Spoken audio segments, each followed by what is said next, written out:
Hi guys, welcome back to my YouTube channel. Thank you so much for tuning in yet another video of mine. If you're new to my channel, you're most welcome, and don't forget to hit the subscribe button down below if you like what you see. In today's video, I just wanted to share with you guys the process of applying for FSJ. If you guys don't know what FSJ is, it's a short form of Freiwilliges Soziales Jahr, which translates to volunteer social year in the English language. It's basically you spending a year doing community work. It could be maybe you're working in different kinds of places. For example, it could be you're working in a hospital or a kindergarten with kids, or you're working in a nursing home for old people, or you're working with the handicapped. So that's basically the meaning of FSJ. So you get to volunteer. I wanted to share with you guys the process that I went through until I got a visa to come to Germany and do FSJ. So first things first, you need to have the knowledge of the German language, at least the basics. Minimum of a B1 certificate from Goethe Institute.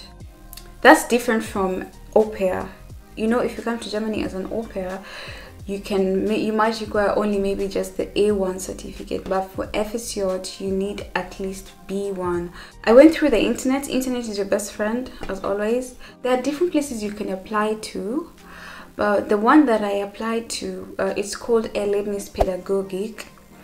I think it's based in Freiburg. Freiburg is in Baden-Württemberg in Germany. The Erlebnispädagogik is an organization that deals with, helping young people find places where they can actually volunteer. And they're the ones who connect. They're the ones that are connecting you to the places that you want to go and work in. When you go to their website, you will see they have everything written, like all the requirements that you need to have in order for you to apply. First things first, you also need to be at least 18 years of age. If you're doing FSJ, most of the time it's between the ages of 18 and 24. But if you're a little bit older, maybe let's say from 26, I think they also have, I'm not sure if Erlebnispädagogik also does that. There's the one that's specifically for people that are at least older than 24 years of age. So when you go to the Erlebnispädagogik website, you will see that they have they deal with people also like the Germans here, the people that are in this country that want to also do the FSJ. They also are responsible for that, and they're also responsible for the people that also want to go and volunteer outside of Germany. Let's say like they want to volunteer in Africa or in Asia or in any other part of the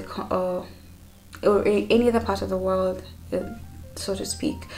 So when you go to their website, you'll see like inland are the ones that are the ones that live here and they apply for the FSJ here in Germany.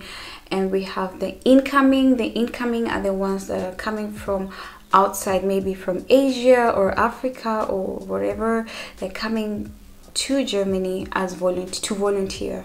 And then we have the ones that want to go in Ausland. From Germany they go to Ausland, like they go to Africa or Asia or whatever. So you have to go to the incoming, the ones that are coming to Germany, and you see the requirements. You need to also be interested in doing community work, like you need to be interested in helping other people. So yeah, and when you apply, you can choose wherever you want to go. You can choose maybe if you want to go to a small village, if you want to go to a big town, if you want to go to just a normal town, not so big and not so small, any kind of place that you want to go to. But it depends on whether they also have a place for you to go and work as a volunteer. So for me, when I was applying at the time, I was just applying and I was like, I really don't care, I'm just applying, and whatever the place that I'm going to land, it's okay, I'll still go. So for me, I kept on applying in villages because I was like, okay, not so many people want to go to the village. So that's how I landed in a village when I came to Germany, and I regretted it, so to say. Yeah, but thank God I'm out of it. So if you just want to come, I would suggest, I don't know, everybody is lucky in their own way. You might go to bigger cities, maybe in Hamburg or, you know, Frankfurt or Berlin or whatever.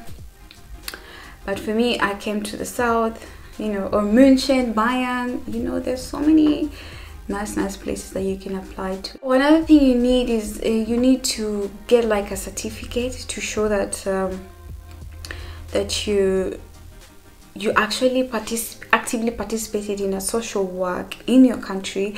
For example, maybe like in a church, you know, helping the needy, or Red Cross, you know, anything like that.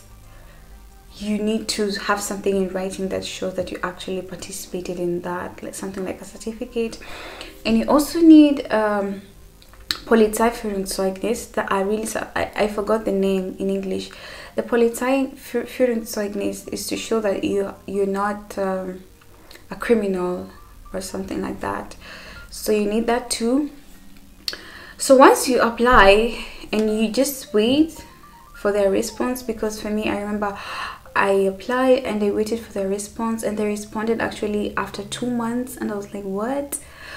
When they responded to me, we used to communicate through email, because yeah, we used to communicate through the email, and they told me they want to do an interview with me, a Vorstellungsgespräch with me, so that they know who I am. And we did the Vorstellungsgespräch actually on Skype.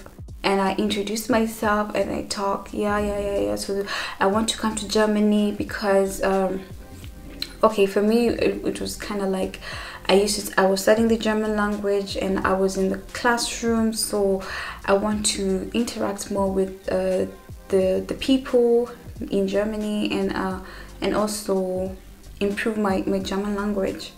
So, you know, as opposed to just being in the classroom, the experience is actually quite different when you're interacting with the local people who speak that language. It's quite different. So yeah, it just depends on how you present yourself. It really depends on how you present yourself. So after that, we kept on communicating through email, and they actually told me a month after that, again, I think it was in April of that year, they sent me a confirmation, and they told me that I have found a place to come and work as a volunteer, and it was in a nursing home for the old. Because for me, I never really pictured like how it was going to be. I got to volunteer in a nursing home for the old because I couldn't picture myself dealing with kids, German kids. That situation is quite difficult for me, and I was like, okay, maybe I can deal with the old ones, but the old ones are the ones that are actually a headache. So yeah, it depends. I wish I knew. So they called me and they told me, we got a place for you. It was like let me say 40 minutes away from Stuttgart, a small village. And I was like, wow, finally, yes. So when I got a confirmation, and they told me they were going to send me the contract for me to sign the contract. They sent me the contract in 2 weeks from Germany via DHL. I booked my appointment with the embassy. The hardest part is the embassy, and it depends with your country. When you go for the interview at the embassy, you know you're going to apply for a long-term visa.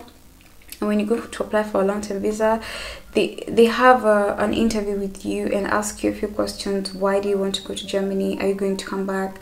So for me, when I went for the interview and they asked me why, of course I said because I want to experience the language and culture and everything, because I have been studying this language and I feel like I want to, you know, to just be in a new learning environment.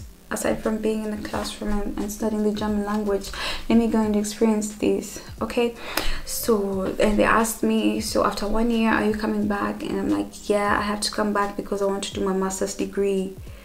So you have to say that you're coming back, because if you say you want to stay there, then I don't know if they're going to give you that visa. So you need to prepare the reason why you go back home, you understand? The Erlebnispädagogik, when you're coming to Germany, they pay for your insurance. Okay, just know that you need to have a health insurance before you come to Germany. The accommodation is also catered for. You will have like a, you know, not so big apartment. Like for me, I was living at work, so I just had like a single room to live in. And you're also given pocket money, because you're just a volunteer, so you're given pocket money, maybe like 400 euros. Aside from the 400 euros, without paying for your room, so because they'll be paying for your room, so they just give you pocket money. That's not salary, because it's just 400 euros per month, so just to sustain you for food and clothing. And once I got my appointment at the embassy and everything was good, and I got my visa, and the rest was history. I came to Germany and I did my volunteer social year through Erlebnispädagogik, and it was as simple as that. So if you're interested, you can just go through Erlebnispädagogik and check the website out and see if you're interested in, you can apply for something like that. If you believe in yourself or something, you can do this, and I wish you best of luck. Okay, there are actually different organizations that do this, so you can just go online and check other organizations. I think there's Diakonie, and there's also the Red Cross, Deutsches Rotes Kreuz, I think so. There are different kind of organizations that do that, so some might actually even be paying more. It depends. So if you're interested and you want to experience something new like that, go for it. So yeah guys, thank you so much for watching this video today. If you liked it, give it a thumbs up as always, and I'll see you guys in my next video. Bye guys.